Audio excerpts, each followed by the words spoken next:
welcome to the Integrated Schools Podcast. I'm Andrew, a white dad from Denver. And I'm Val, a black mom from North Carolina. And this is the intersection of private decisions and public responsibility. And we know that picking a school for your child is a very personal decision, and that there are a lot of things that you weigh when you're making that decision, and it can feel very stressful before your kids get to school and every day until they graduate. Yes, the personal decision of where to send your kids to school, which, depending on where you are, looks like a school choice process, maybe looks like where you decide to live. Certainly, the option of choosing where to send your kid is not available to everyone, but it's one of the privileges we think about when we think about people coming to school choice with privilege. Yeah, and so we've had many conversations with guests about why they have chosen different schools, the experience at those schools, and what has happened as a result of choosing those schools in those environments. And we will continue that today. Yes, today we're actually diving into something we haven't really talked a whole lot about on the podcast before, which is people who choose private school. We haven't spent a lot of time talking about it, in part because, it's a small percentage. Depending on where you are, that percentage can vary, but across the country, it's something like 8 or 9% of people choose private schools. So it's not a huge impact on the overall landscape. But I have had a tendency to bring a decent amount of judgment to folks who have opted out of the public school system. Certainly folks who would otherwise seem to be people who are supportive of the idea of public education, but who have opted out. And I think that's certainly part of why we haven't really talked a lot about it.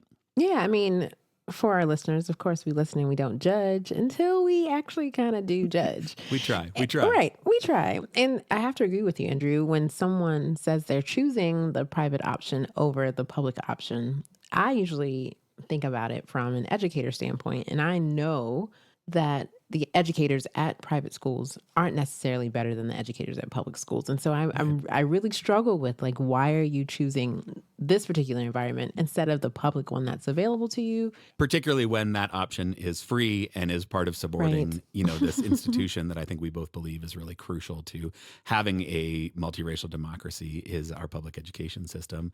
Yeah. This is a similar experience that our guests today had. They're both educational researchers. They were looking around at their colleagues, the people they were working with who are also working on education research, and we're also, expressing very pro-public school ideas, and we're opting to send their kids to private schools. And rather than writing those people off and just simply judging those people, they decided to use their research skills to try to figure out what was going on there, what was happening to lead to those choices, and what the impact of those choices were. And let's give a round of applause to people who don't just sit on their biases and their judgment thrones and actually want to ask additional questions about what is happening and what people are thinking. I'm glad they took the time to ask that question, because I think the conversation today really pushes us. Yeah. So Lisa Sibbett and Stephanie Foreman are educational researchers in the Pacific Northwest, and they found a large number of families who had started out in public school and then left for private school for various different reasons. And they'd had a number of long conversations with them about why that was, about how they felt about it, about what the experience was like. And then they turned that into a research paper that is just a fascinating look at the choices that people made, the impact that had. And actually our Seattle chapter leader, Katie Strange, introduced me to Lisa and Stephanie over email. They shared some of their work. I thought it was fascinating that we should probably have them come on and talk about it. And you'll hear a lot in the conversation, but one thing that you'll hear is the idea of the rules of engagement, specifically around white fragility. Yeah. Robin DiAngelo wrote about these rules of engagement, essentially saying that if we want to engage white people in conversations around racism and anti-racism, there are certain rules that we have to follow. So if you have not checked out Robin DiAngelo's Rules for Engagement Around White Fragility, check that out. We'll put them in the show notes. Absolutely. All right, should we take a listen? I would love to.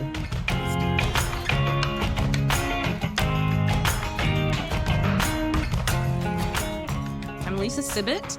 I work at various universities in teacher education in the Pacific Northwest. I live in Seattle, and I'm a former high school teacher. And Stephanie and I grew up together. Oh, fun. Yeah. So my name is Stephanie Foreman, and I'm a research scientist at the University of Washington. I'm also a white mom. That also comes into play with the research that Lisa and I did. It's very connected to the experience that we have as white people living in the city, living in diverse mixed neighborhoods, and trying to figure out how to live well and be community members and not just gentrifiers. Yeah. Lisa, do you have any kids? No, I don't have any kids, but I think a lot about the responsibility of people who do not have children to families. So I actually have a newsletter about that called the Auntie Bulletin that's about kinship relations and how we support families when we ourselves don't have kids. So this kind of larger question about our responsibility to other people's children has been a big preoccupation of mine for many years. Yeah. Why? What made you care about that? And then also that sort of as it relates to social justice and racial justice. You know, I grew up in a really big family. My partner and I never wanted kids. And then sort of right as I was approaching the end of my fertility years, I suddenly did want kids. And we started trying, and I had a lot of lost pregnancies. And it was kind of a long wrestle and process of letting go of the idea of having children of our own. Fortunately, though, we live in co-housing with some really good friends of ours who have kids. So we eat dinner together like 4 nights a week. And so we have a very involved kind of kinship relationship with the family that lives next door to us. And then the educational justice angle, you know, when I started teaching, I was working in a poverty impacted and ethnically diverse urban school in Seattle. And then during the recession, lost my job, had to move to a wealthy white school district, which was the only school districts that had any jobs at that time. And so I was trying to teach for social justice to like rich white kids. And it was so hard to figure out how to do that. And so I actually went back to grad school to research that and figure out like, how do we help get white people really on board in a way that's actually constructive and not destructive with the work toward social justice. So all of those projects kind of, I think, dovetail around this idea of our responsibility to other people's children. Yeah. Yeah. I mean, we often talk about parents and caregivers, and it sounds like you were certainly a caregiver to a number of children, Exactly. even if they are not directly related to you. Stephanie, why do you care? Yeah, I mean, like Lisa, I was a teacher. We grew up in a more rural kind of environment, but I think coming to live in the city, I was a bilingual education teacher. That was the world that I was living in. But there's a lot of questions about how to do right as a white person teaching children that are not white. Yeah. And so that was my experience. There's a lot of ways to do that badly. And so no shortage of examples of that, right? Right. Yeah. There's a lot of harm that you can do in your well-meaning attempts to do right. Yeah. So my work also kind of examines that question about how do you do right by kids? How do you build schools to do right by kids? And how do you think about leadership and policies that you create so that you can make sure that you're doing right by those kids?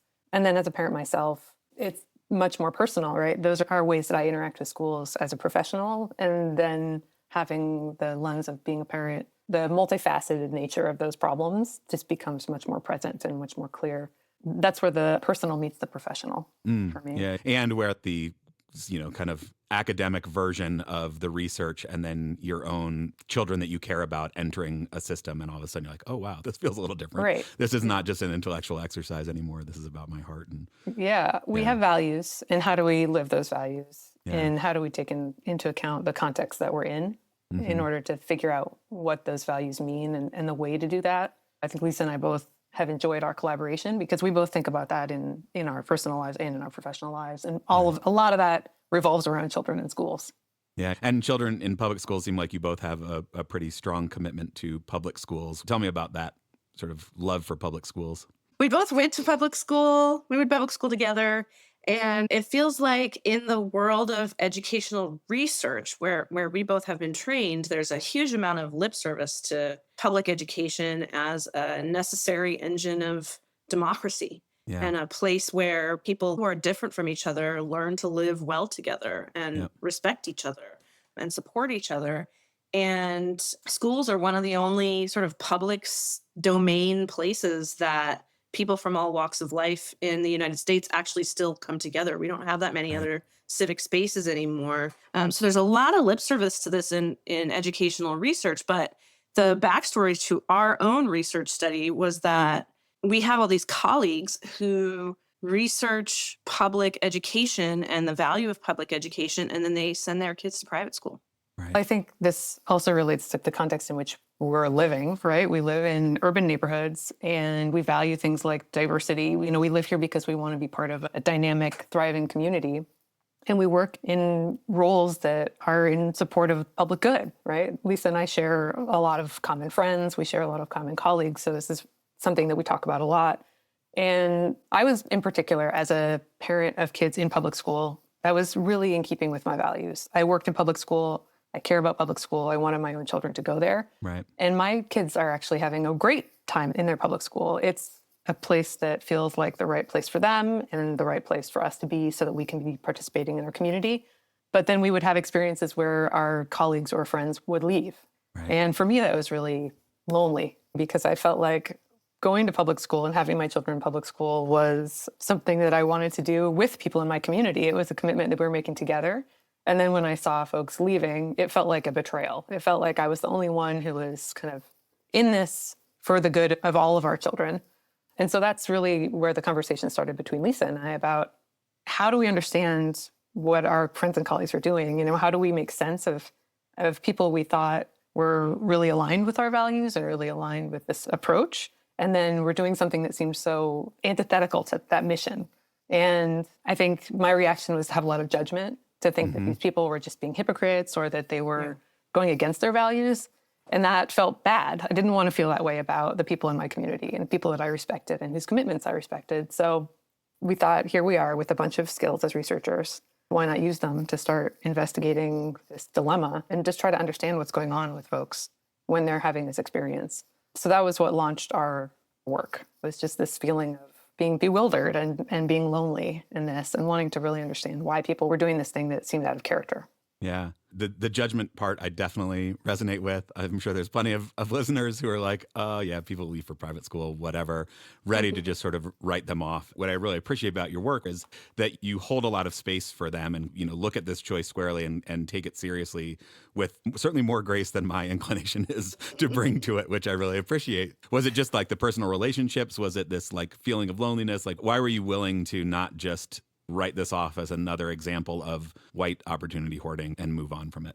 I will say that has been a long process for us to get to that place, at least me in particular, that I felt angry at some of the folks that were close friends of mine, that were colleagues, who, you know, I thought were working together. I thought we were doing this important work that we both believe in. And now you're abandoning this mission that we share. So it took a while, I think, of listening to people's stories for me to kind of make peace with the fact that you could be two things, right? You could be both holding a commitment to everybody's children, to our public institutions, to building our strong community, but also need to prioritize your family. That was not a quick realization on my part. Right. That took not only just listening to people's stories, but I mean, that's the beauty of research is it gives us a process to really analyze and think carefully about the stories people are telling us and dig into those details. And I think we saw both, right? We did see people who we would say, this feels like opportunity hoarding. But we also saw a lot of people that were gutted by this experience. And so those are the kind of folks that helped me think a little bit more deeply about what it can mean for folks to have to carry those two things together. Yeah. Steph, I love how you put that. And I am just thinking about talking to all these people and listening to their experiences and hearing from some people who not only were morally struggling so hard, but we also heard from families who tried for years and years to make it work in public school. Then we also heard from families who were like in October of kindergarten, like, well, she's scared of the bigger kids, so we're going to move her to private school. So just a big range of like when you dig into the real stories, what's really going on there. And then the other thing that was really helpful was actually having people read our drafts, including the study participants, some of whom were like, hey, I don't think this is a real fair representation of me because our first draft was much less generous toward them. And also having outsiders read that and say, you know what, you need to represent these people in a more loving way, especially if our objective is to support people in changing their minds or changing their behavior, then we can't actually subtly or directly throw them under the bus. We actually have to be position ourselves on the same team if there's going to be any like movement in a good direction. And that's been helpful, I think, in thinking for me about how to have interactions with other families is that it was really clear from what we heard from participants that shame was not going to help them persist. Right. Right. That my judgment was not the thing that That wasn't the one thing that was missing, that if you Right. just judged them Yeah. hard enough, that, right? Yes, that was not the thing that was like going to keep them in public schools, even when their child was really having a hard time. So Yeah. we wanted to really balance, holding people accountable for the choices that they were making, but also having a little bit more just empathy and understanding of the kinds of things that were driving them, and to make visible the fact that they weren't doing this without like a lot of harm to their own senses of self. Right. They weren't just sort of like gleefully leaving a hard space for this, wonderful experience that they had ahead of them, that they felt lingering guilt. A lot of them wished that they could go back. They wanted to do it differently. Did they go back? Some of them did. Some of them. Mm-hmm. Yeah, we did hear from some folks that they did return, or they were in the process of returning. And those were really great stories, actually, because it felt like some of the reasons that people had left, they had sort of figured out, right? So we talk about that being sort of a model for others that you could potentially raise, that once you're gone doesn't mean you're gone forever. Right. You can always choose again. Yeah, and that there's reasons to come back, too, that it's like you do lose out on some really great things when you leave public school. You lose out on the community that you've been part of. So coming back, you don't have to feel like you're ostracized forever, that you can regain that connection to the community that you've lost. So those folks who did return are like hopeful beacons for us. I don't know. I'm just really struggling, because regardless of how hard it was a choice to another public school, not to a private school, right? We have made multiple choices to move public schools because we're like, this one's not working. So let's go to another public school. And I'm listening and not judging, but I am wondering about their commitment to the public school idea if the private was the next immediate step. Mm-hmm. Our context also is a little different. Where we live in the Northwest is like a low choice context. In some parts of the country, there are all of these different options that parents have at their disposal. And that's just not true. And in our situation, it's kind of like your neighborhood school, or a limited number of like gifted and talented or other option programs. And then there's private. So in a lot of ways, our context is a little bit more extreme, which for us is useful because it really makes the difference between public and private very stark, right? There's not middle ground there. There's not charters. There's not things that are kind of private but kind of public. So it helps make that difference very clear. But I think around the country, a lot of folks are going to think about all of those intermediate steps that you might go through. Yeah. It's the same action, right? It's the same pulling out of my community and going somewhere else. And you see it really starkly because the options are limited. But in a place like Denver, it's using the school choice process to go to a quote unquote better school, buying a house in the gentrifying neighborhood because it's cheaper, but then using the school choice process to opt into a different school. So we see that same tendency show up. There's this sort of broad framing that you use to break down these considerations into like collectivism versus individualism, that there's some values that people hold around community, around what's good for all kids, not just my kid, and then these values that everybody holds around what's good for my children or the children that are important to me, and that there is certainly at least a perception that those things are often in tension. I think there's probably real ways in which those things are often in tension. One thing I really appreciate about the work is that you are not either a collectivist person or an individualistic person. You are not either all in on one thing or the other. These are not binary choices, but that everybody is grappling with kind of holding both of these things at the same time, right? And I think that framing helps not write people off. So in this moment, somebody maybe leaned a little more towards the individualistic. How do we, bring them back into the fold to continue to think about their sort of collectivistic tendencies? And so you sort of set this up as an ethical dilemma. This is not right versus wrong, but this is right versus a different right, or varying degrees of right.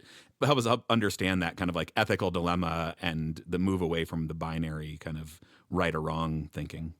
Yeah, there's a great philosopher named Rushworth Kidder who talks about ethical dilemmas as being a tug of war between right and right. So he says if you've got a right versus wrong choice, that's just moral temptation.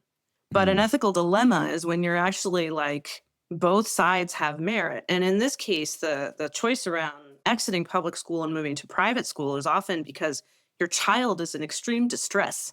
Most of the people in our study did so because their kid was having a major like mental health crisis or something like that. They felt a strong sense of positive responsibility to their child, and understandably so, and rightly so. But they also were in this like deep tug of war with their sense of responsibility to the collective and their community and their neighborhood and other people's children. There was nobody in our study, no matter how much collectivism they exhibited, who didn't also exhibits some individualism. And we really chalk that up to living in a capitalist society where we have to compete. We can't really opt out of those kinds of things. So the one behavior that we saw in every single participant, regardless of the values that they expressed or enacted, was shopping around for schools. They were shopping around to other public schools and charter schools and private schools. And you almost can't opt out of that kind of behavior in our society. We live in this capitalist society where everything is structured as a marketplace. I think it's helpful going back to the kind of relating to people who make a different choice than we would make or would want to make with empathy, sort of recognizing that all of us have to make compromises sometimes. Right. And it's like a decision about what we're making moral compromises on. And the people in this study, most of them really did feel like it was a huge moral compromise. And a lot of them experienced what philosophers call moral injury, which is like the trauma of doing something that totally violates your own values. That research comes out of research about combat veterans and healthcare providers who have been in situations where they have to make totally unthinkable choices. And some of our participants sort of exhibited that kind of level of trauma when they talked about the decision that they made. I'm just in my feelings. Yeah. So, a couple episodes will get Andrew in his feelings, and a couple episodes will get me in my feelings. I'm processing, and I'm holding space Yeah. for folks. And that holding of that space is taking work. Do you have a reactivity to what I was just saying, Val? I'm so curious. So Andrew and I have talked about this before in terms of specifically Black parents who choose to exit public schools and go to private schools or charter schools because their child is experiencing some harm, right? So I can certainly understand and have empathy, and it's still just messes with me in so many ways because it feels like we're running away from actually solving the problem that we have. And I don't know how we get to solve the problem that we have if parents continue to make choices to just kind of avoid it. Not for any wrong reason, right? Because I would not want my kid to be in a place where they were harmed. And so I totally understand that moral dilemma there. And I don't have the answers, Joe. Yeah. When we first started our study, we decided we were only going to interview white families. It was too understandable for us that Black families would leave because of the sort of historical experiences that Black families have had in public schools. And when we went out to start recruiting folks, we actually had a lot of families of color that were like, this resonates with me and I want to talk about it. So we ended up actually expanding our sample. And we did have a couple of folks who identify as Black who talked about that issue of like, I don't owe the public school anything, so why am I having all of this guilt? Why do I feel so bad about leaving it? And I think it was, you don't want to abandon your community. And so Right. that if that's the work you set out for yourself, then it feels really awful, even though it's in a lot of ways justifiable. Yeah. Yeah. Listeners can quickly wrap their minds around the harms to the system when parents opt out, particularly privileged parents of some sort, economic, racial, educational privilege, opt out of the public school system. We know that money goes away. We know that it increases segregation. Yeah. We know that those resources that parents could be pouring into their local school, they're no longer pouring into the school. I think a thing that I had not, again, probably because of my own tendency towards judgment, the thing that I had not grappled with that you all bring up is this idea of moral injury. The story that gets told to white parents is like, try until you can't anymore, and then take the easy way out, which is the private school, and then everything will be great. Happily ever after. Right. It's not like everything's great when you get there, even if there's things about the school that seem much easier, and these schools don't need the same resources in the same way. But this kind of ongoing moral injury is still something that most of the parents in your study were still grappling with. Yeah, and it's not just about feeling sorry for them. It's a strategy, right? Because if we can make visible that this choice has costs, that helps potentially with us thinking about how we can talk to our neighbors and to stakeholders about the choices that they make for where they go to school, that it's not necessarily just going to be happily ever after.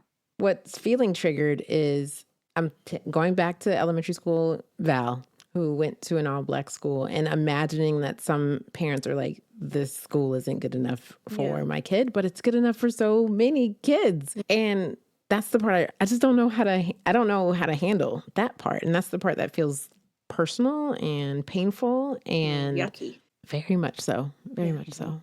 Yeah. Yeah. in the examples you present in your paper, there's certainly stories where it's like, oh, wow, okay, yeah. There's like actually something that this kid really needs that is not being provided.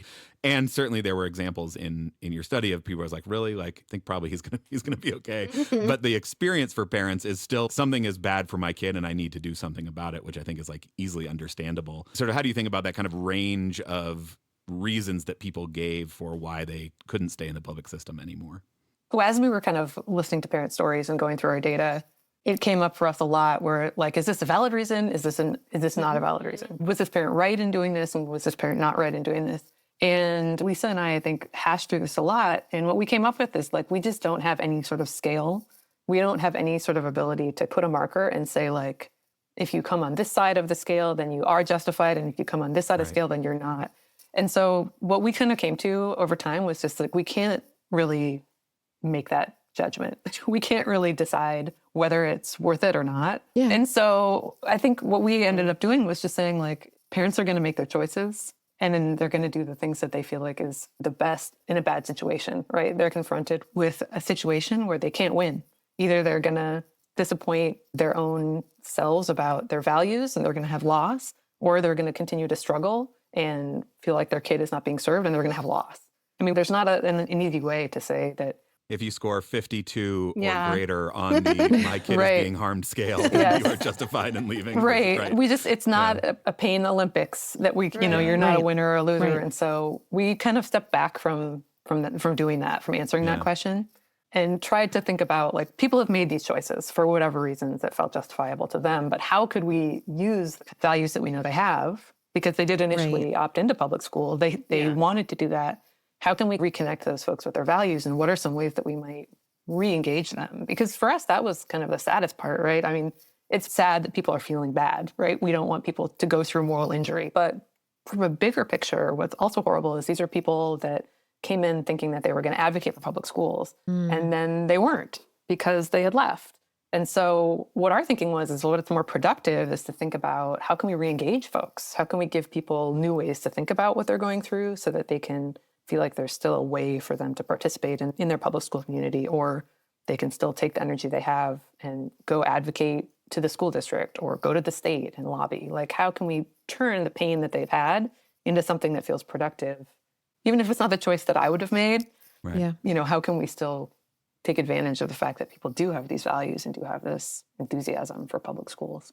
We conjecture also that people who experience moral injury and feel like they have violated their own values, they tend to become disempowered to advocate for justice. They feel like they've lost their moral standing, right? Mhm. We had a parent in our study who told us that when she first enrolled her kids in the public school, she was so excited to go down to Olympia and lobby for educational justice. As a mom of color, she's like really excited. And then a few years later, she had withdrawn her kids from the public school and she no longer felt like she had that standing to go lobby. And I suspect that happens a lot when we violate our values. Then we feel like our voice is not legitimate to advocate for justice. And so then you have all these people who actually have these really good, important stories about how public school isn't working.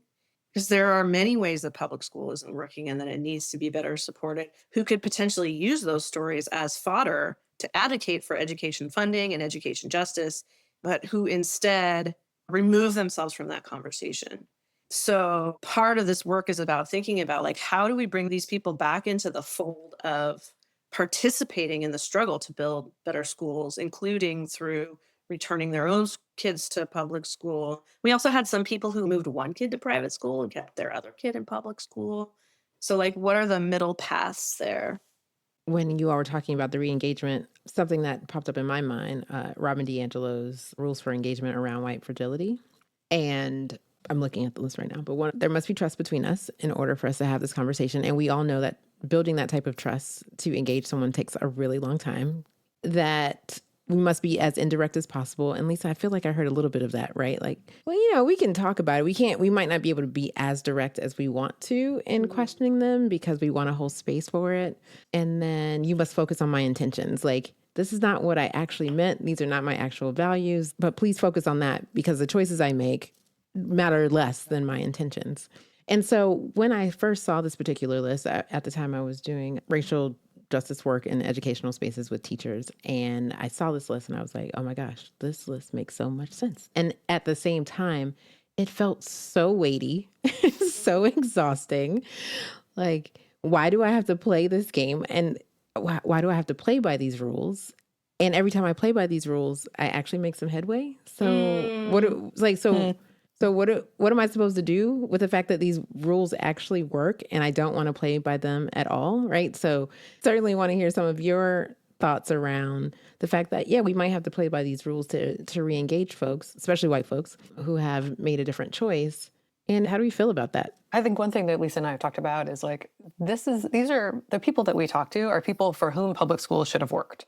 Like they have all of the things that should have made like they have voices that should have been heard.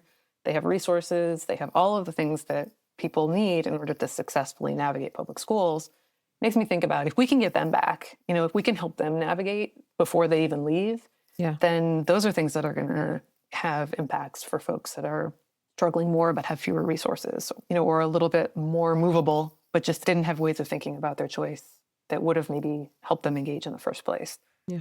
If we are talking about people who initially decided like, hey, I want to do this, I am committed to this, I'm going to try it. Those are the people we absolutely don't want to give up on, right? Right. And it still feels exhausting to have to play by these rules to get them re-engaged. Yeah. We talk a lot about how this is really swimming against the stream of all of the stories that people are hearing about what it means to be a good parent. Like all of the ways that people are supposed to provide opportunities for their kids and help their kids. So these are folks that are already making a choice that's a little bit contrary to what a lot of folks in their community are doing. They're already sort of standing up, which is a good thing. But at some point, they're probably hearing so many of these contrary stories that they're barraged, especially if their kids are struggling then. And then but maybe all those other folks were right in the first place. So it feels like there's a lot of room for different kinds of stories that might help bolster people's resolve. It might help give people other ways to think about the challenges they're experiencing. I mean, the thing that I think is powerful for us was thinking about like, instead of going it alone, what if there were people who were talking about the struggles that their kids are having as things that matter for all of us in the school community? Right. Like making these collective struggles. The only recourse people felt like they had was to meet with the principal. So it's just a parent and a principal in a room trying to solve this problem.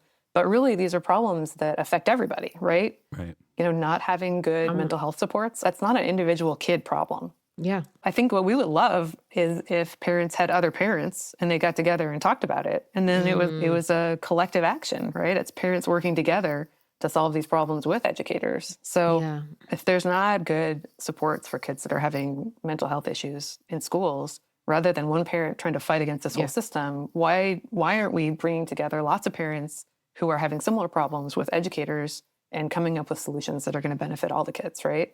And what's great about these parents is that they have time, they have resources, they have energy. And if they were to take their stories and their experiences and turn those into advocacy, that advocacy would benefit a lot of kids that don't have the resources to go to private schools. So that's why we really want to keep them engaged or re-engage them, is because they have these resources and they can apply to these situations that could still be benefiting the kids that are in public schools with that voice. So we recently had a guest on who talked about her own experience. She was a social justice teacher. Some of the parents didn't like that she was teaching this course. And they gathered together to do things like complain to the principal, sit in her classroom and watch. Pull their kids out of her class and have them just sit and do nothing rather than sit and do nothing. They had to hire another teacher, 17 students. And as we were talking about teachers that I've struggled with for my own children, I had not, for whatever reason, reached out to another parent in that classroom to say, hey, let's team up and try to do something about this. I was like, that doesn't happen. Nobody talks to other parents to do things. But it clearly does, because it impacted Dr. Lyons on our last episode. Yeah. A piece of nuance that I'd love to add to the kind of building collective action conversation is that a lot of times when parents are dissatisfied with what's going on in a school, the teachers are too, and the leaders are too. When there's a lack of counseling or mental health support, typically everybody's actually on the same page about that. We need more funding for this school. So there's actually a ton of opportunity there for teachers and parents and school leaders to organize around that. So just first of all, recognizing when a problem is a shared problem. And sometimes it's just shared among the parents and it might end up being a sort of like oppositional against the school, but a lot of times not. And a lot of times there are kind of structural issues that schools are up against that are preventing them from being able to enact the changes that they need to make. Or even like talk about the change, like acknowledging that, like, yes, your experience with this student is a problem, but I can't tell you anything about this student because there's privacy concerns there. Absolutely. So, like, the information flow becomes a challenge. Absolutely. Too. You can't talk about any interventions that are happening to support kids.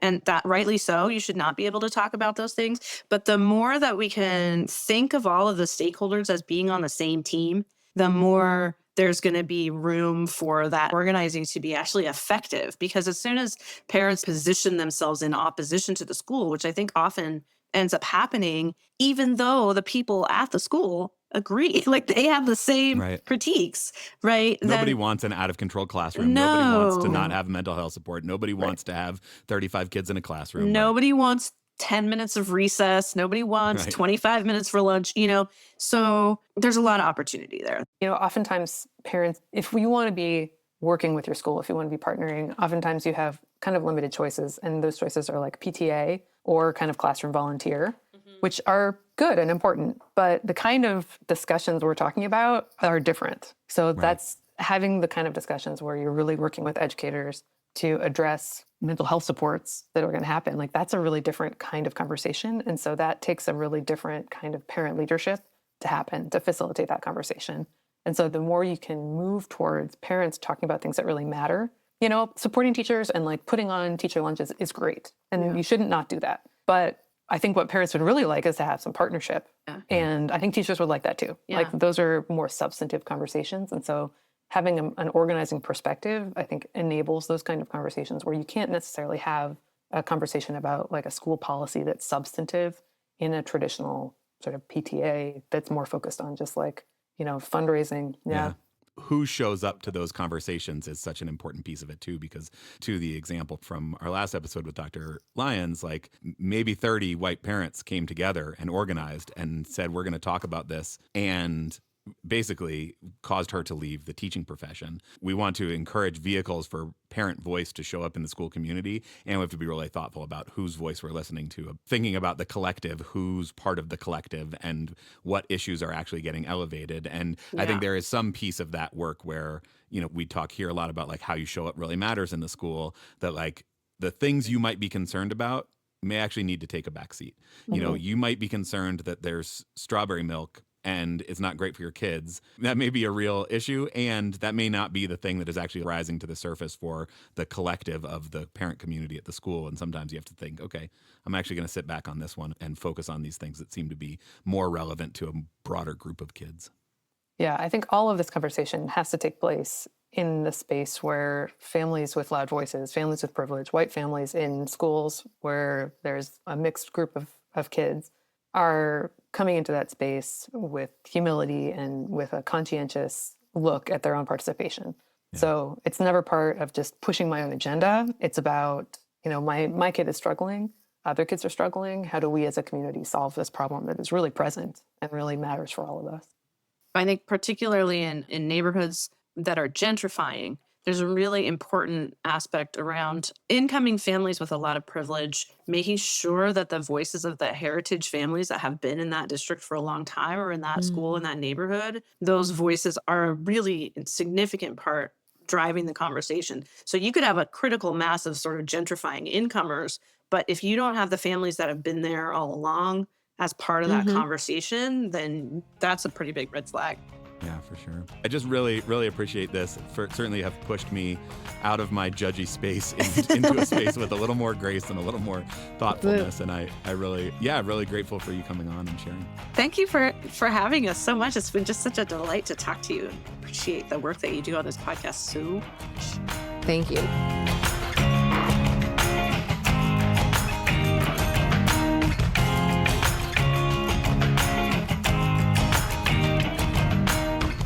So Val, what do you think? There are episodes that put you in your feelings. There's episodes that put me in my feelings. And this was one of those episodes where I found myself really grappling with much of what they were saying and trying to separate it from the ideas that I had static in my own spirit that I didn't realize until we had the conversation. I think the first thing that I want to name is that we recognize and we respect the fact that every public school is not going to be perfect for every kid, and Right. that parents have the right and responsibility to make the choice that is best for their children. You and I would both do the same. Absolutely. I know that my particular action regarding making a different choice for my kid would be to shop around to every public school I could find Right.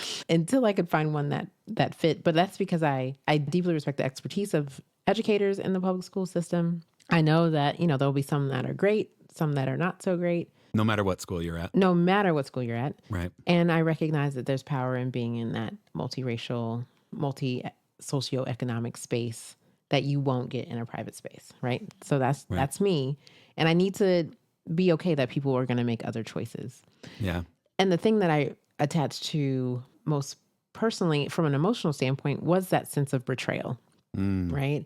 So when Stephanie talked about feeling betrayed by parents who said, hey, we're going to do this together, and then they don't, it does feel like it's a rejection of me, of my experience that I thought was great and wonderful. Look at me now, award-winning podcast co-host, and a rejection of those spaces.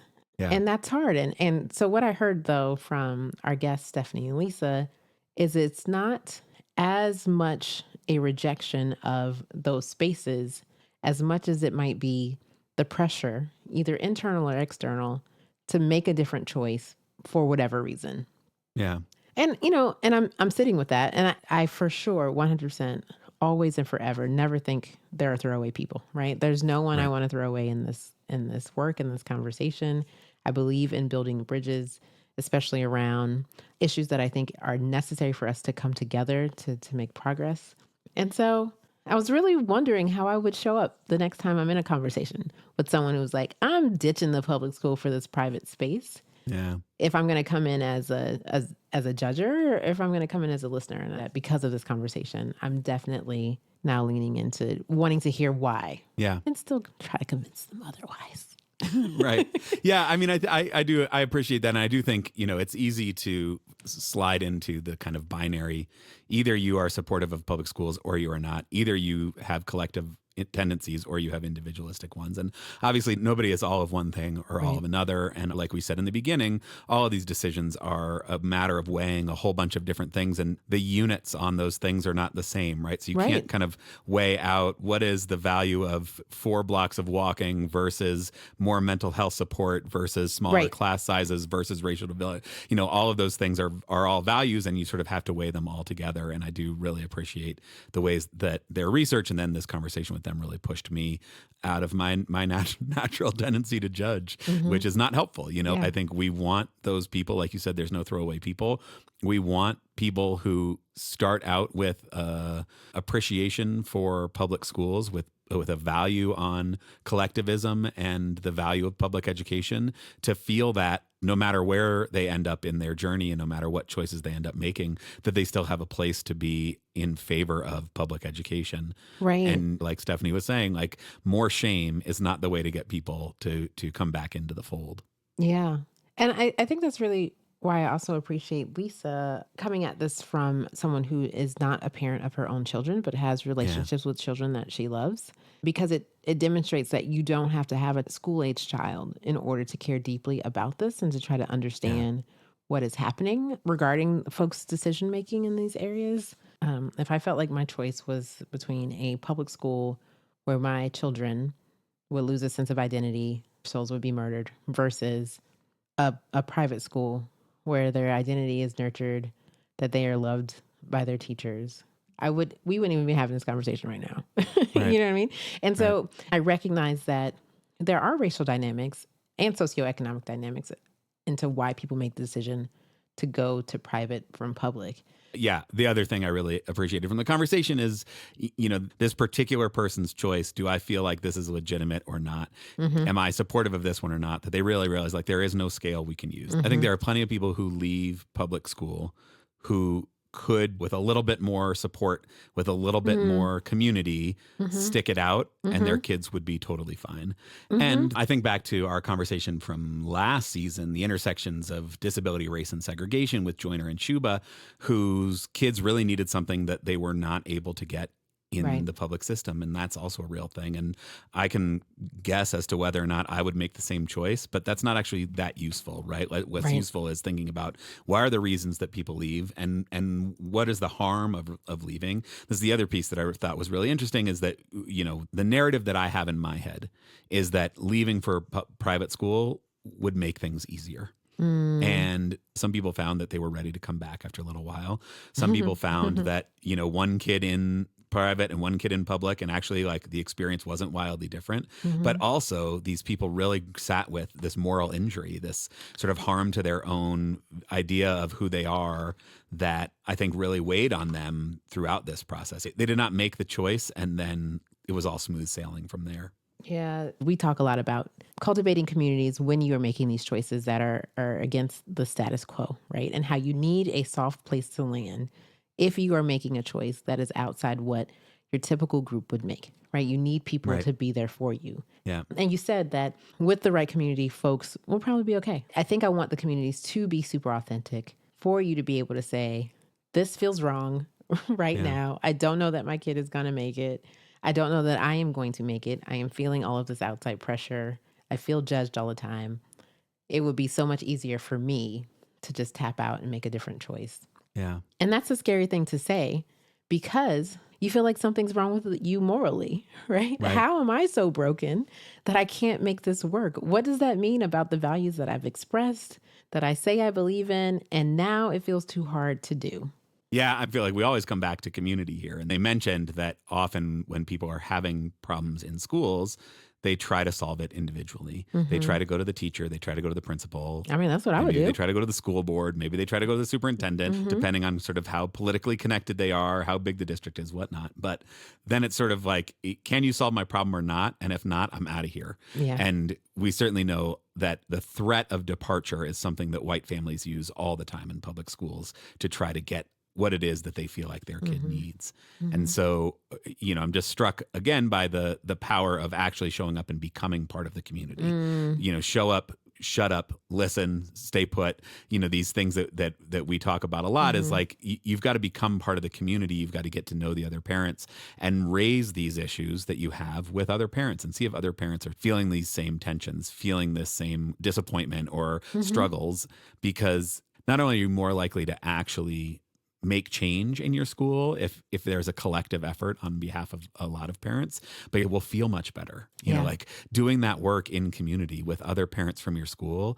It's like such a great way to get to know other parents through this thing that you're both passionate about how do we actually advocate for our kids. Deepens your ties to community, strengthens your bonds with community, that makes it easier to get through the points, because we certainly can't pretend that every public school is perfect. There are lots of challenges that our public education system has, and we need to work to fix them, but we need to work to fix them together. Yeah. And I want to expand that community that you mentioned to include the educators in the community. So as Lisa and Stephanie mentioned, if there's a problem in the school, the educators also know there's a problem in the school. Right. And so what are the ways that we can not make it an us versus them in these conversations? Because I believe everybody in that situation, in that scenario, educators, administrators, and caregivers all want the best for the young people in that school. Right. I don't think anyone goes into the position, in an education position, saying, I just want to make kids' lives hell today. And so I'm going to come here and get paid a little bit of money to do that. Right? Get overworked and underpaid to make people miserable. Exactly. Right? No, nobody's showing up for that. No, nobody is choosing that. And so making sure that it does not feel like an us versus them when we're trying to improve the school, I think is a really important step that we often miss. I think one of the ways that certainly I have found that to be more effective, put myself in more of a collaborative team spirit when talking to people in schools, school leaders or teachers, is recognizing where everybody has expertise. I know my kids. Nobody knows my kids better than I know my kids. So that is an expertise that I bring to the table. Teachers are experts in teaching. School leaders are experts in running school buildings. Right. And there's a way in which societally we discount the expertise that exists in teaching, Yeah. that exists in being a principal, being a building leader, being an administrator. And quite often what we are up against when we see something that isn't working in a school is a systemic structural issue, right? The system is not working and the teachers are frustrated by it. The teachers don't want their classrooms to feel out of control. The teachers want more mental health support. The building leaders would like to have, 2 full-time mental health people rather than one part-time intern mental health person. Everybody would like for the system to be working better. And so it's understandable to see your kid struggling and walk in and demand that the school do a better job. But I think if we take one step back and say, okay, like what might actually be going on here? The expertise I have is that I recognize that my kid is struggling. What expertise do you have in running this school? What expertise do you have in managing this classroom? And how collectively can we come together and say, this is an issue, how do we solve this? Yeah, I appreciate the point around the system problem. We know that disability activists, racial justice activists, queer activists are the reason why we have the advances in public schooling. Right. And so that's super hard work to do in addition to teaching young people. Yeah. I want to just applaud everyone doing the hard work of trying to change the system. Yeah. And the promise of truly well-integrated schools is that the ability to change the system grows when we have cross-racial coalition building for justice. And so a school that is actually well-integrated with families who are well-integrated, who are working together for the benefits of the whole school is going to have so much more power to actually change the school for better than, one parent walking in and demanding something. And we mentioned it in the conversation as well, but Dr. Asia Lyons from the last episode's experience, because there is also potential harm when the group of parents who gather are not actually representative of the whole community, are not actually speaking on behalf of the whole community, but rather just their small, 1 or 2 or 17 kids that can have real harm as well. Yeah. Shout out to Dr. Asia. Although I left that conversation with lots of questions about my own beliefs, I actually feel encouraged by the fact that they asked those questions of the people who left. Yeah. And I do know some awesome private school families and private school administrators and students. I see y'all. I felt encouraged to continue the conversation with parents who choose private school because people can teach us wherever they find themselves situated, right? And so what did you learn about your private school experience that could help us improve public schools? Right. Are there things that you would take back and do differently? And how in this moment, particularly when public education is under such direct attack from the federal government, from many states, from voucher movements, we need everybody who believes in public education, regardless of where their kids go to school, to stand up and fight for public education. And so all the ways that we can call people into that work, to the work of saying that public schools are an important institution, we need those people. Yeah. So thank you, Lisa and Stephanie, for coming by and expanding our minds. That's really why it's important to have these conversations that are filled with nuance. Yes. We are still public school stands over here, and we're an awesome, nice community. So if you are thinking about leaving your private school, you come on over. Come to integrated schools, find We'll help your you. local chapter, find your local network contact, get in touch with them if there isn't somebody nearby. Check out our Caregiver Connection program. We'll pair you up one-on-one with somebody who's been there and done that. We definitely have people who are part of the network who have thought about private school and who've considered it, who can be there for a conversation at the right moment to help you think through the decisions that are facing you. We believe that community is the best way through any of these sort of choices, and we encourage you to get closer to the integrated schools community. That's right. And we really want to hear your thoughts on every episode, including this one. You can leave us a voice memo at speakpipe.com, speakpipe.com/integrated schools. Or you can email your voice memo to podcast@integratedschools.org. Yes, we would love to hear from you. We would also appreciate your support. Patreon.com/integrated schools. You can go throw us a cup of coffee every month to help us support this work. We would be grateful for that. Or just go to the website, integratedschools.org, and click that donate button. It's a red button. You can't miss it. If you just stop paying private school dollars, you can send that money to us. We would gladly take that. Absolutely. And if you are super excited about the work of public schools, we have an opportunity for you to represent that on your chest. That's right. We have T-shirts available. Public schools save democracy, integrated schools, T-shirts, sweatshirts, tank tops. We've got them all. There'll be a link in the show notes to our bonfire shop where you can buy your own Public Schools Save Democracy swag and wear your support for public schools proud on your chest. That's right. I'm very grateful to Lisa and Stephanie for pushing me out of my comfort zone a little bit, making me think more deeply about this, which is the same thing that happens every time I'm in conversation with you, Val, which I am very grateful for every time we talk as I try to know better and do better. Until next time.